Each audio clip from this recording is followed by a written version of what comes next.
नमस्कार जय जगन्नाथ मु रोजी आपण मानक स्वागत करुच्ची मो चैनल किछि गपसपर। जदि आपण मो चैनल रे नुआ अछंती दयाकरी चैनल टी को सब्सक्राइब कर दियंतु। आज मु आपण को एक नीति शिक्षा विषय रे कहबी। ए दुनिया रे हमर निजर बोली किए अछंती? आमे जो मान को निजर भाबुचु प्रकृत रे कोन से माने हमर निजर? मु आपण को गोटे कहानी कहबी, दयाकरी वीडियोटी को शेष पर्यंत देखंतु। जड़े राजा थिले। राजांकर 4 गोटी पत्नी थिले। राजा तांकर प्रथम पत्नी को जमा भी भल पाउ नथिले, तार देखाशुणा भी करू नथिले, ताकू हिनीमान करुथिले। किंतु राजा तांकर सभा सान पत्नी को बहुत भल पाउथिले, तार देखाशुणा करुथिले। खुशी तांकर संसार चलीथिला। हठात दिने राजांकर देह भीषण खराब हो गला।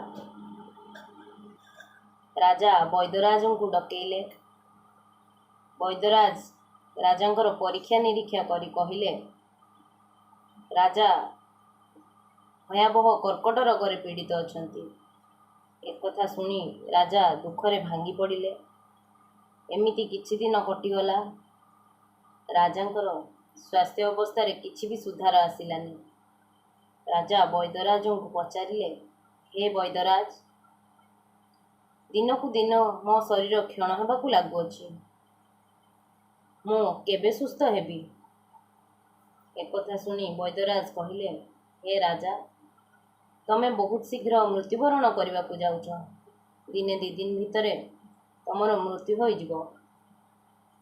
एक कथा सुनी राजा दुखरे भांगी पड़िले।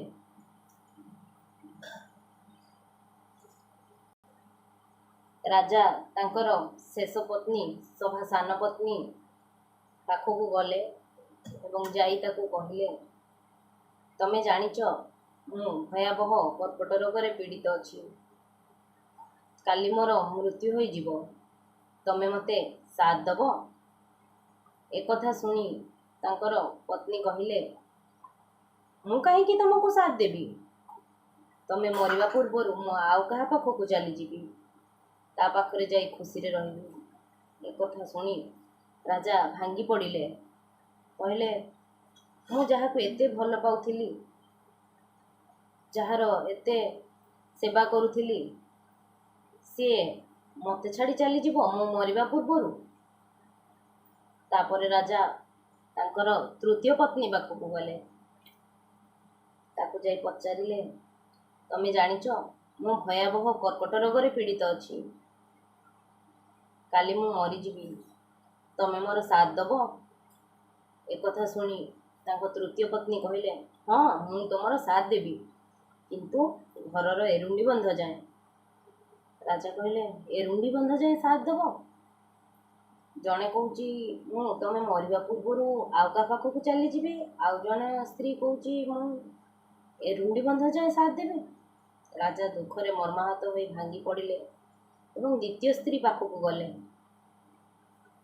तांकु जाई पचारिले, तमे जानिच मु भयावह कर्कट रोग रे पीड़ित अछि, काली मोर मृत्यु हो जिवो, तमे मोर साथ दबो? एक कथा सुनी तृतीय पत्नी कहले, हाँ मु तो मोर साथ देबी, किंतु बेसी बाट जाए नुह, मशाणी भूई जाए। राजा कहले, एई 3 जन को मु एते भल पाउथिली, किंतु एमाने मते केही भी मो सहित साथ देबेनी। तापरे राजा तांकर प्रथम पत्नी पाखक गले, जहा को से घृणा करुथिले, केबे तार दायित्व नौ नथिले। ताकू जाई पचारिले, काली मते कर्कट रोग होई अछि, काली मोर मृत्यु होई जिवो, तमे मते साथ दबो? प्रथम पत्नी कहले, हाँ मु तुमर साथ देबी, मु तो काली भी तुम संगे थिली, आज भी अछि, मल्ला परे भी रहिबी। एक कथा प्रथम पत्नी कहले, मु सबुदिन तुम सहित थिली, अछि आउ रहिथिबी, किंतु तमे तो केबे मोर दायित्व नै न। ए राजा जनक किए आपण माने जानिचंती? ए राजा जनक होउचंती आमे निजे। आम समस्तंकर 4 पत्नी अछंती। शेष पत्नी किए, चतुर्थ पत्नी किए जानिचंती? ସେ ହେଉଛନ୍ତି ଧନ ସମ୍ପତ୍ତି, ଯାହାକୁ ଆମେ ନିଜଠୁ ବହୁତ ଅଧିକା ଭଲ ପାଇଥାଉ। ଧନ ସମ୍ପତ୍ତି କମେଇବା ପାଇଁ ଆମେ ଦିନ ରାତି ଏକ କରିଦେଇଥାଉ। ଇଏ ହେଉଛି ଆମର ପ୍ରଥମ ପତ୍ନୀ। ଆଉ ଦ୍ୱିତୀୟ ପତ୍ନୀ କିଏ ଜାଣିଛନ୍ତି? ସିଏ ତମ ନିଜ ପତ୍ନୀ, ଯିଏକି ତମେ ମରିଗଲା ପରେ ଏରୁଣ୍ଡି ବନ୍ଧ ଯାଏଁ ସାଥ ଦେଇଥାଏ। ଆଉ ତୃତୀୟ ପତ୍ନୀ ସିଏ କିଏ ଜାଣିଛନ୍ତି? ସିଏ ହେଉଛନ୍ତି ବନ୍ଧୁ ବାନ୍ଧବ, ପ୍ରିୟା ପ୍ରୀତି ସମସ୍ତେ, ଯିଏକି ମଶାଣି ଭୂଇଁ ଯାଏଁ ତମମାନଙ୍କର ସାଥ ଦେଇଥାଏ।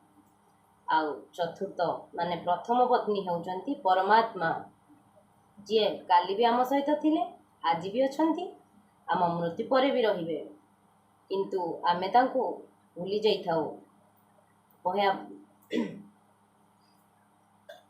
କର୍ମବହୁଳ ଜୀବନ ଭିତରେ ଆମେ ଭଗବାନଙ୍କୁ ମନେ ପକାଇବାକୁ ଭୁଲି ଯାଇଥାଉ। ଭଗବାନଙ୍କୁ ଡାକିବାର କୌଣସି ସମୟ ନଥାଏ। ତେଣୁ ଯେତେବେଳେ ପାରୁଛନ୍ତି ସେତେବେଳେ ହିଁ ଭଗବାନଙ୍କ ନାମ ଭଜ। ଯଦି ମୋ କଥାଟା ଆପଣମାନଙ୍କୁ ଭଲ ଲାଗିଲା, ଗୋଟେ ଲାଇକ୍ କରିବାକୁ ଭୁଲିବେନି। ଆଜି ରହୁଛି, ନମସ୍କାର।